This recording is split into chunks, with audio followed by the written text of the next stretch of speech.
샬롬 샬롬 샬롬 샬롬 샬롬. 하나님 사랑합니다. 여러분 주 안에 살아갑니다. 내 생명가 더하리라.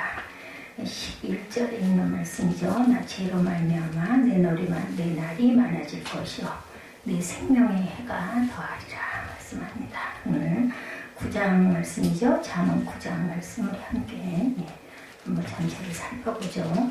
솔로몬은 계속해서 지혜를 귀부인으로 인격화해서 묘사해 왔죠. 9장은 그러한 지혜에 인격화된 본문을 총정리하고 있습니다.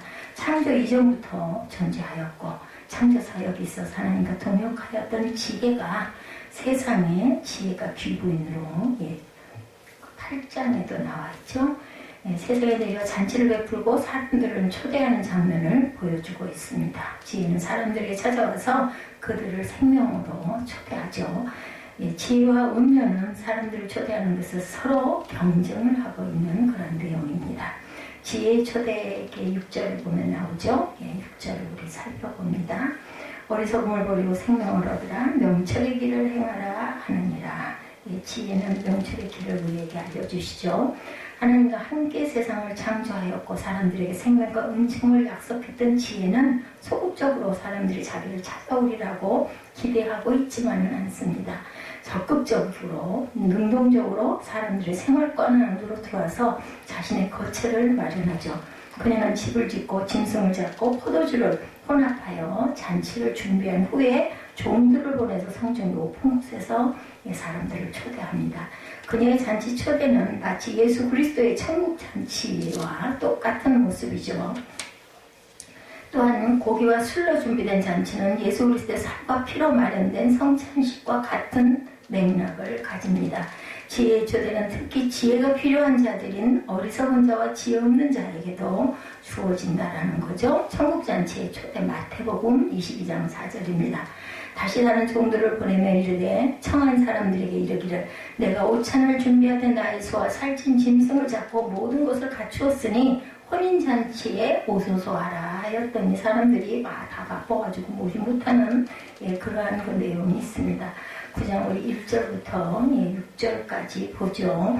초대의 목적이 5절 6절에 나타나 있습니다. 우리 한번 지혜가 그의 집을 짓고 7 기둥을 다듬고 짐승을 잡고 포도주를 혼합하여 상을 갖추고 자기의 여종을 보내어 성중 높은 곳에서 불러 이르기를 어리석은 자는 이리로 돌이키라. 또 지혜 없는 자에게 이르기를 너는 와서 내 식물을 먹으며 내 혼합한 포도주를 마시고 어리석음을 버리고 생명을 얻으라. 명철의 길을 행하라 하느니라. 자, 어리석음을 버리고 생명을 얻어라. 명철의 길을 행하라. 이렇게 하는 것이 바로 초대의 목적이었었어요. 내 식물을 먹고 혼합한 포도주를 마시라고 말하죠.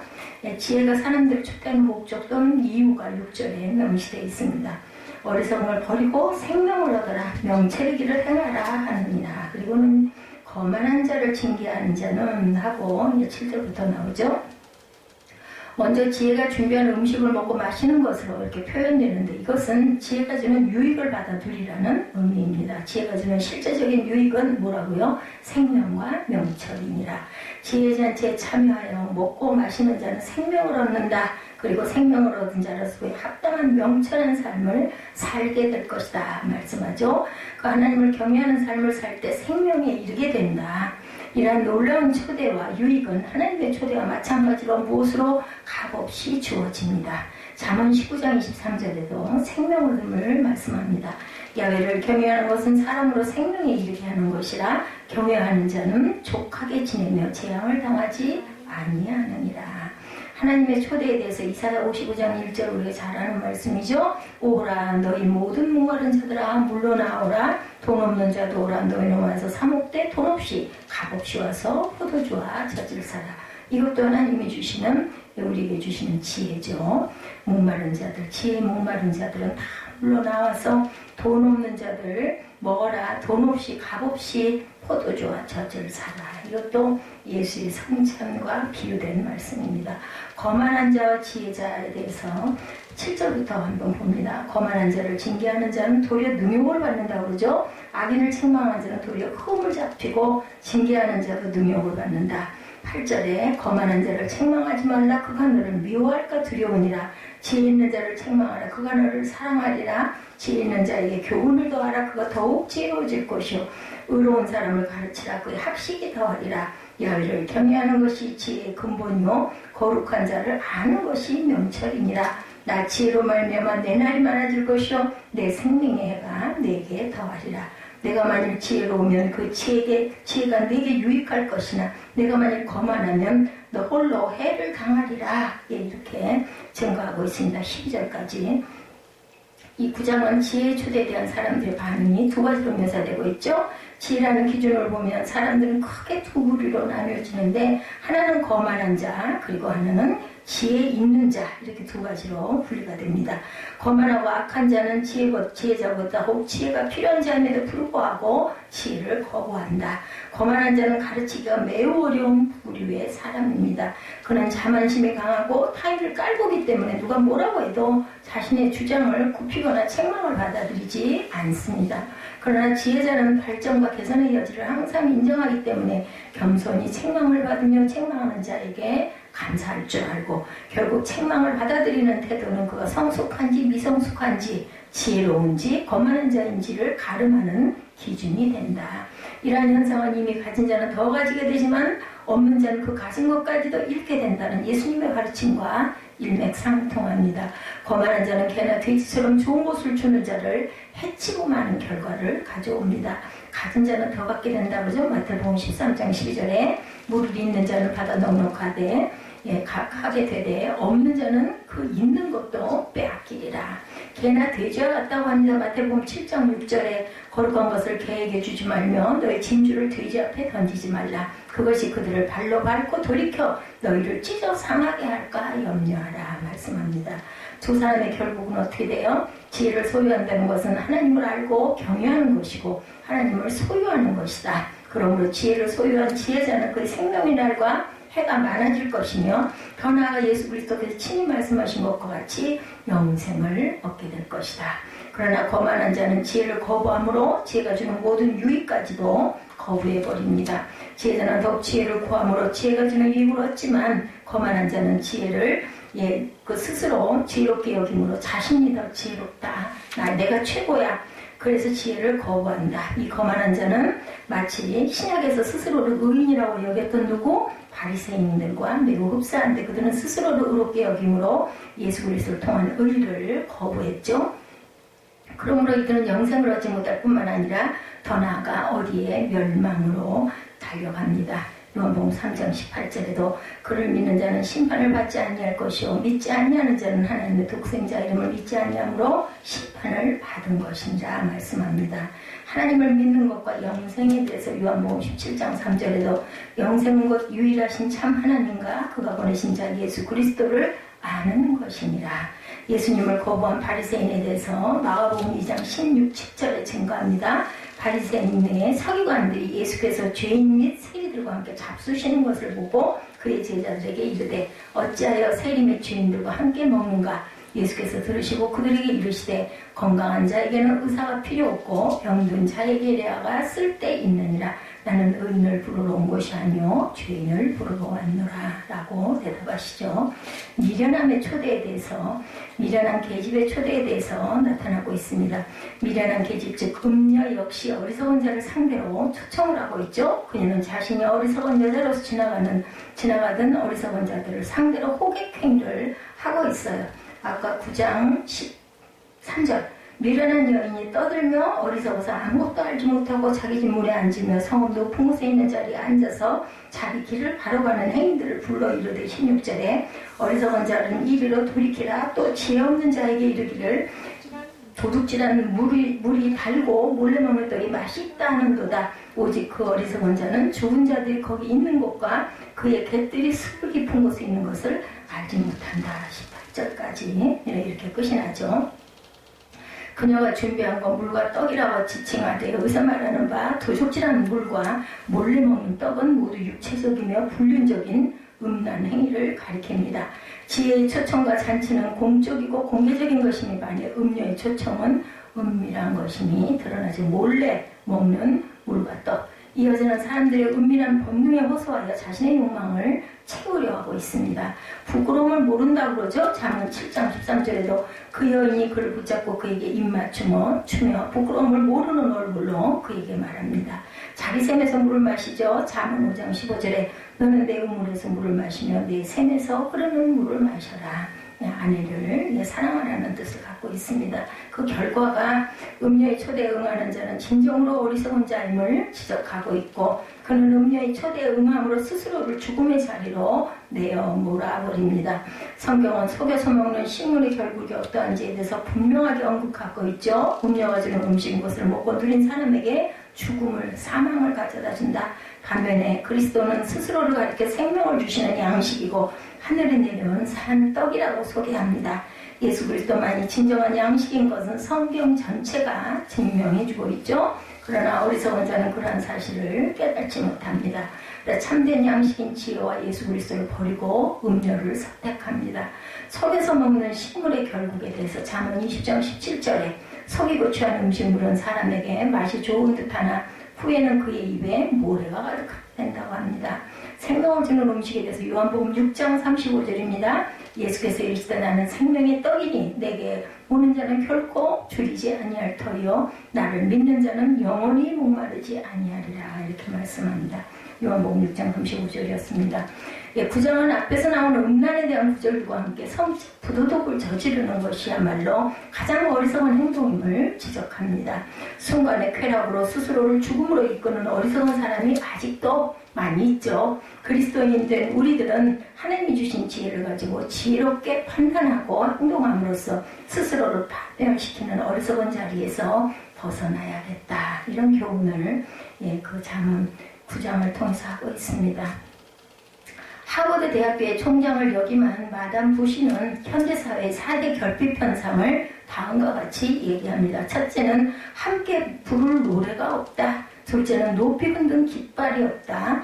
셋째는 믿을 만한 진리가 없다. 넷째는 존경할 만한 지도자가 없다. 젊은이들이 부르는 노래는 곡도 가사도 따라 부르기조차 힘들다. 높이 깃발을 들고 따라오라고 해도 따라가지를 못해요. 절대 가치를 지닌 진리도 없습니다. 그리고 지도자도 존경하지 않습니다. 실제로 우리가 사는 세계는 풍요로운 사회인데 그럼에도 불구하고 결핍된 것은 예전보다 더 많죠. 현대는 진리도 지도자도 없는 시대로 그만 전락해버리고 말았어요. 나를 따르라고 하지만 모두 함께 따라올 만한 것도 없습니다. 어떤 면에서 볼 때 이런 결핍 현상은 시대적 불운이기도 하고 참 교훈이라고 할 만한 것들도 이제는 자취를 감춥니다.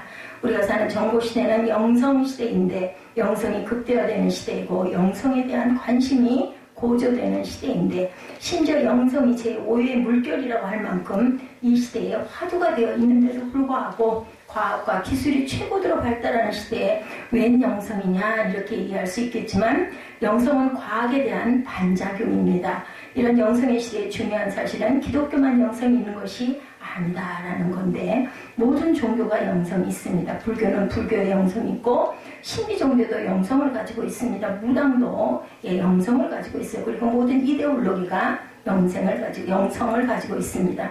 기독교의 영성과 다른 것이지만 영적이지 못한 사람은 그 영성을 구분하지 못하고 아무 영성이나 추구하고 따라갑니다. 그래서 이단이 생겨나고 이단의 세력들이 점점 커지고 있죠. 그것을 볼 때 현대의 이데올로기는 건강입니다. 온통 어딜 가나 건강 얘기가 꽃을 피웁니다. 건강에 대한 관심이 어느 때보다 높은 이때에 우리는 이 바이러스 균으로 인해 어쩔 줄을 모르는 그러한 지금 하루하루를 보내고 있습니다. 이런 정신적 지주가 영성이 될 수가 있다. 학자들은 미래 사회는 사이비 이단이 많아질 것이다 라고 내다봅니다. 영성을 추구하는데 바른 영성을 받지 못하면 엉뚱한 영에 사로잡히게 된다는 거죠. 이것이 바로 사이비고 이단입니다. 오늘 성경에는 그릇된 교훈이다 이렇게 얘기합니다. 그릇된 교훈을 받는 그릇된 영성도 점점 많아지는 시대가 됩니다. 당시의 영지주의는 심각한 이단이었었어요. 영지주의를 그노시스주의라고도 합니다. 그노시스란 말은 헬라어로 지식이라는 뜻을 갖고 있습니다. 영지주의에서는 높은 지식을 통해서 구원을 얻는다 이렇게 주장했죠. 영지주의는 예수님의 인성을 부인합니다. 십자가에 달리신 분은 예수님이 아니라 하나님이 죽을 수가 없기 때문에 구레네 시몬이 대신 달려 죽었다, 이런 가연설을 주장하기도 했어요. 영지주의는 유대주의, 동방의 신비주의, 그리고 철학 등이 그리스도교와 혼합된 일종의 혼합주의였는데, 최근에 다빈치 코드는 그리스도를 그릇 이해하게 만듭니다. 예수님의 신성을 거부하고 성경을 하나님의 말씀이 아니라 꾸며낸 이야기 정도로 격하합니다. 유다복음된 그 영지주의 중에 가인파의 복음, 가론 유다를 미워하는 이야기가 있습니다. 이런 유의 소설, 영화 이야기가 앞으로는 점점 더 끝없이 많이 나올 것이다. 이런 것들은 문화시대인 현대의 반그리스도, 적그리스도들인데 그것이 점점 더 많아질 것이라는 거죠. 디모데후서 4장 3절에 때가 이르리니 사람이 바른 교훈을 받지 아니하며 귀가 가려워서 자기의 사욕을 따를 스승을 많이 두고라고 말씀하고 있습니다. 예수님보다 사람의 말을 더 중히 여긴다. 개인의 욕심을 따를 스승을 두고 예수님이 하는 스승으로 숭상하고 따라간다. 자기 귀에 듣기 좋은 말만 듣죠. 사람을 깨우치고 뒤집어 놓고 돌이킬 수 있는 말을 하지 않고 사람들의 귀에 듣기에 달콤한 말만 합니다. 이런 것들이 바른 교훈이 아니라는 거죠. 남성이 여성을 유혹할 때 사용하는 10가지 닭살 대사가 있다고 합니다. 아버님이 도둑이셨나요? 라고 남성이 물어요. 여성이 네? 하고 반문합니다. 하늘에서 별을 훔쳐다가 당신의 투문에 넣으신 것 같아서요 라고 한다고 그래요. 닭살이죠. 천국에서 떨어질 때 아프지 않던가요? 어젯밤 내내 제 꿈속을 돌아다니느라고 다리 아프지 않았던가요? 이런 말들을 많이 쓴다고 그러죠. 이런 말은 닭살인지는 알지만 들어도 별로 기분이 나쁘지 않다는 거죠. 그런데 점점 사람들이 자기에게 유익한 말만 듣고 쓴 말이나 참 교훈은 받지 않습니다. 너나 잘해, 이런 말들을 많이 하죠. 참 그리스도의 말을 듣지 않고 다른 교훈에 귀를 기울입니다. 복음의 말씀보다 세상의 말이 더 재밌어요. 영화 볼 때는 절대 안 좋은데 교회만 오면 졸려워서 견딜 수가 없죠. 시편 119편 103절에 주의 말씀의 맛이 어찌 그리 단지요? 내 입에 꿀보다 더 단이다 라고 시편 기자는 증언하는데, 참 말씀과 주님의 교훈의 맛이 세상 어떤 것보다도 더 맛이 있는데, 주님의 교훈의 말씀이 진리인데 다른 말에 유혹을 당하지 말고 교훈 안에서 기쁨을 누리는 성도들이 되어야 할 텐데, 첫째, 교훈 안에 거하지 아니하며 일한 것을 잃지 말아야 하겠다. 8절에 너희는 스스로 상과 우리가 일한 것을 잃지 말고 오직 온전한 상을 받으라, 이렇게 말씀하고 있죠. 거만한 자를 책망하지 말라. 그가 너를 미워할까 두려우니라. 지혜 있는 자를 책망하라. 그가 너를 사랑하리라 라고 말씀합니다.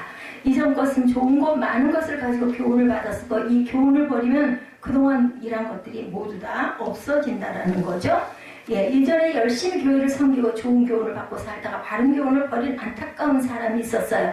바른 교훈을 받고 살다가 그릇된 교훈에 빠진 사람들, 디모데후서 4장 10절에서 11절 상반절에 보면 대만은 이 세상을 사랑하여 나를 버리고 데살로니가로 갔고 그리스게는 갈라디아로, 디도는 달마디아로 갔고 누가만 나와 함께 있느니라. 이렇게 디모데가 증거하죠.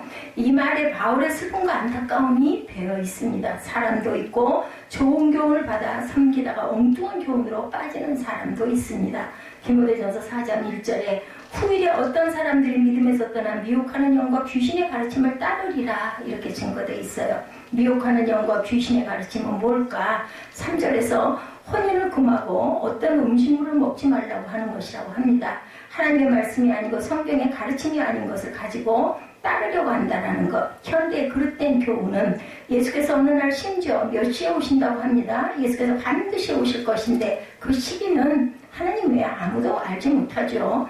재산을 교회에 바치라고 강요합니다. 11조와 봉헌을 충실하게 합니다. 그러나 세상에도 충실해야 한다고 하죠. 그 교회 가면 구원 못 받으니까 우리 교회 와야 한다, 이렇게들 얘기를 한다고 그래요. 모든 교회에 다 갈 수 있고 다 그리스도의 교회입니다. 그러나 우리 교회가 내 신앙에 가장 좋기 때문에 우리 교회를 선택하는 거죠. 사도신경을 고백할 때 거룩한 공예와 성도가 서로 교통하는 것과 라고 하죠. 우리는 모든 교회가 공교회, 즉 하나님의 교회라고 이렇게 믿고 이 사도신경에 고백을 합니다. 그러므로 모든 하나님의 교회가 구원이 당연히 있겠죠. 온전한 교회는. 그리고 모든 교회 성도들과 교제가 가능해야 합니다. 이것이 우리의 신앙이고 우리의 고백이어야 하죠. 우리 목사님만이 진짜라고 합니다. 자기 교회 목사를 존경하고 따르는 것은 당연하지만 우리 목사님만 진짜고 다른 목사님은 가짜라고 생각하거나 다른 목사님을 우습게 보는 것은 그릇된 거죠. 디모데전서 4장 6절에 내가 이것으로 형제를 깨우치면 그리스도 예수의 좋은 일꾼이 되어 믿음의 말씀과 내게 따르는 좋은 교훈으로 양육을 받으리라 말씀합니다. 바울이 말하는 좋은 교훈은 그리스도의 일꾼은 그리스도의 교훈만이 진짜 교훈이라고 인정한다고 그러죠. 그리스도의 교훈이 좋은 교훈, 목사도 틀릴 수가 있어요. 사람은 누구나 당연히 온전하지 못합니다. 디모데전서 6장 3절에 누구든지 다른 교훈을 하며 바른 말 곧 우리 주 예수 그리스도의 말씀과 경건에 관한 교훈에 따르지 아니하면 그럼 잘못된 거죠. 틀린 겁니다. 예수 그리스도의 교훈이 아닌 교훈은 마음이 부패하여 얻은 교훈들이다. 결과적으로 진리를 잃어버린 교훈이죠. 진리를 떠난 교훈은 참 교훈이 아닙니다. 그래서 오늘 성경은 교훈을 가지지 않는 자들을 집에 들이지 말고 인사도 하지 말라 성경이 말씀하죠.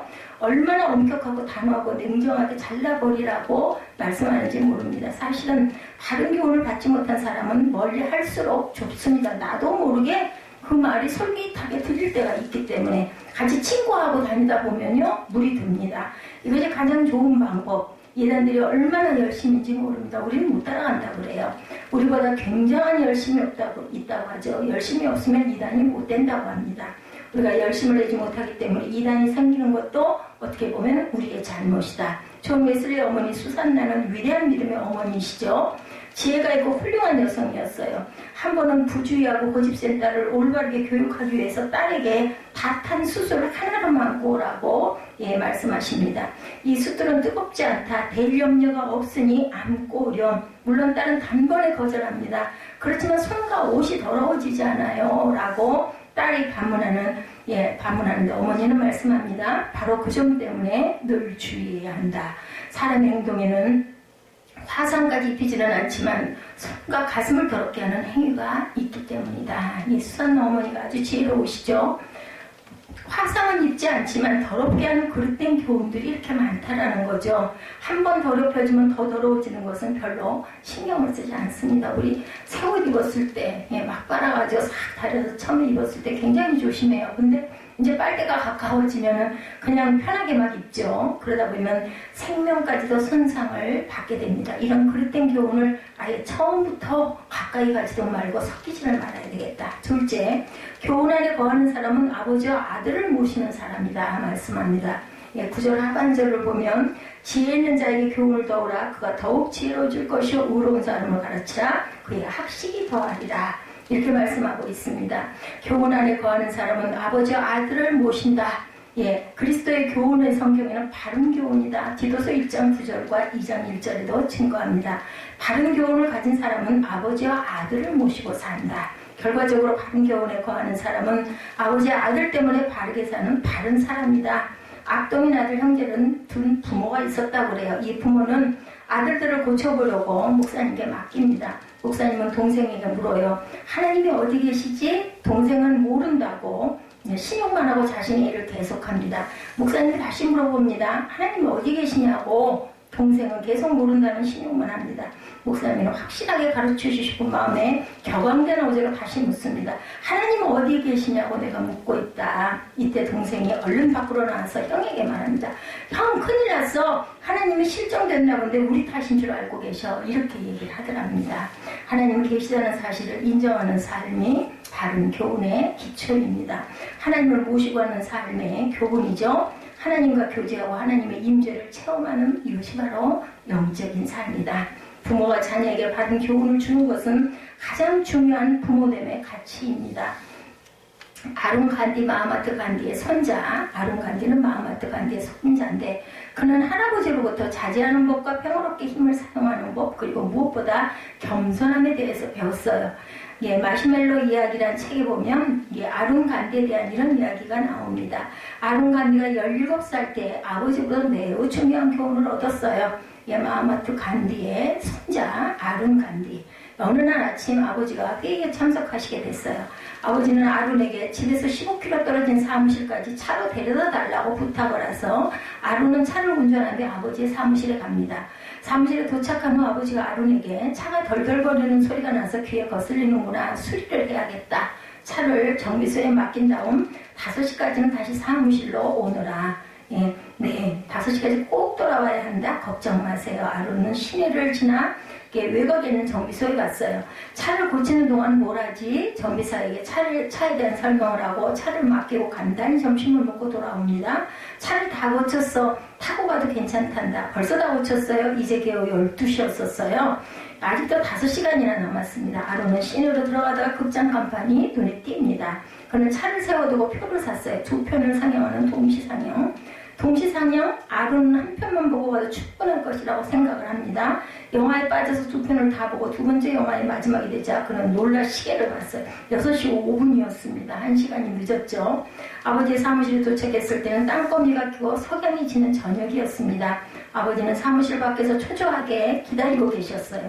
죄송해요. 많이 늦었죠. 아버지는 아론을 보자 안도감에 큰 한숨을 내쉽니다. 무슨 사고라도 났나 해서 걱정했다. 무슨 일 있었니?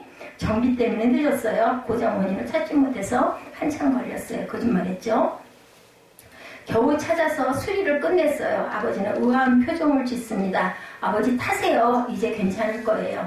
아버지는 차에 타지 않고 꼼짝도 않고 서 계십니다. 어서 가셔야죠. 아들아, 차를 몰고 집에 먼저 가보라. 나는 걸어가야겠다. 아버지, 15km나 되는 길은 너무 멀어요. 왜 그러세요? 나는 지난 17년 동안 너를 올바르게 키우려고 노력했다. 그런데 내가 내게 신뢰감을 심어주지 못했구나. 어떻게 해야 훌륭한 아버지가 될 수 있을지 생각하면서 걸어가련다. 내가 거짓말할 정도로 내가 나쁜 아버지였다면 용서해다오. 아버지는 시간 맞춰 오지 않는 아들이 걱정이 돼서 이미 정비소에 알아보셨겠죠. 아버지는 걷고 아들은 차를 천천히 운전하면서 울먹이며 따라가고 있었어요. 우리 아들 착한 아들이네요. 우리 아들 같으면은 그래 그러고 휙 가버렸을 텐데. 둘이는 천천히 걷고 운전하며 집을 향합니다. 무려 5시간이 걸려서 자정이 가까워 집에 도착합니다. 집에 도착한 아론의 아버지는 말없이 잠자리에 들었습니다. 아론은 그때 평생을 간직할 만한 교훈을 얻었다고 합니다. 그 후에 어떤 사람이 물어봅니다. 그게 어떠했습니까? 그 후로는 어떤 자에게도 거짓말을 한 적이 없습니다. 아직도 우리나라는 체벌에 대한 논란이 많죠. 야단칠 때는 야단치라는 말이 있습니다. 그러나 체벌은 순간적인 효과밖에 없죠. 손쉽다는 이유로 체벌만을 강조하는 교육은 오히려 어떻게든 체벌만을 면하게 된다는 그릇된 사고를 심어주게 되는데 참 이 아론 간디의 아버지는 대단히 지혜로운 분이네요. 저 같으면 막 역정을 내고 소리를 질렀을 텐데 아론 간디의 아버지는 체벌 대신 어려운 일을 택합니다. 아들을 때리는 것보다 아픈 교훈을 주죠. 아버지의 자제력은 아들에게 평생의 교훈을 심어줍니다. 히브리서 13장 9절에 여러 가지 다른 교훈에 끌리지 말라 말씀하죠. 다른 교훈이 아닌 다른 교훈에 아예 눈을 돌리지 말아야 할 겁니다. 디모데후서 3장 16절에서 모든 성경은 하나님의 감동으로 된 것으로 교훈과 책망과 바르게 함과 의로 교육하기에 유익하니라고 말씀합니다. 다른 교훈이 아니라 성경이 곧 교훈입니다. 성경으로 교훈하고 성경으로 책망하고 성경으로 교육하는 우리 가정과 교회가 되어야 되겠죠. 어떤 어머니가 아들에게 장난감을 사주려고 가게에 갔어요. 이건 어린이 장난감 치고는 너무 복잡하지 않아요? 가게 주인이 말합니다. 이 교육용 장난감은 어린이가 요즘 세상에 적응하도록 도와준답니다. 그래요? 이 장난감을 어떻게 맞춰봐도 제대로 들어맞질 않거든요. 이런 세상에 우리가 삽니다. 참 교훈이 없죠. 그리스도가 외면당하고 진리가 없어지고 아무리 맞춰봐도 맞지 않는 세상, 이런 세상에서 우리가 성경을 가지고 바른 교훈을 따르고 가르쳐야 되겠다. 지혜지수란 말이 있어요. 네, 머리, 아름다움, 그리고 행위, 이 셋을 가지고 지혜를 가늠하는 것이라고 합니다. 이 셋이 함께해야 참 지혜다. 머리, 아름다움, 그리고 행위. 예. 말이 달릴 때 발을 디딘 땅만 이용하여 달린 것이 아니고 발자국 있는 땅만 두고 나머지 땅을 다 없이 하면 달릴 수가 있다고 합니다. 디딘 땅은 작은 부분이죠. 말은 모든 땅을 다 달리는 데 사용합니다. 살아가기 위해서 세상 지식도 필요하고 물질도 필요하고 사람의 지식도 필요합니다. 세상 스승의 교훈도 당연히 필요합니다. 그러나 이 모든 것은 우리가 선하게 이용할 것이지 발을 디딜 부분은 바로 그리스도시죠. 그분의 말씀입니다. 우리 손에 있는 성경이죠. 미혹되기 쉬운 이 시대에 조심조심 그리스도의 참 교훈을 받아 바른 교훈을 따라 사는 기쁨을 누리는 참 그리스도인들이 되어야겠죠. 요한이서 1장 7절부터 11절까지 우리 합독하고 기도하는 시간 갖도록 합니다.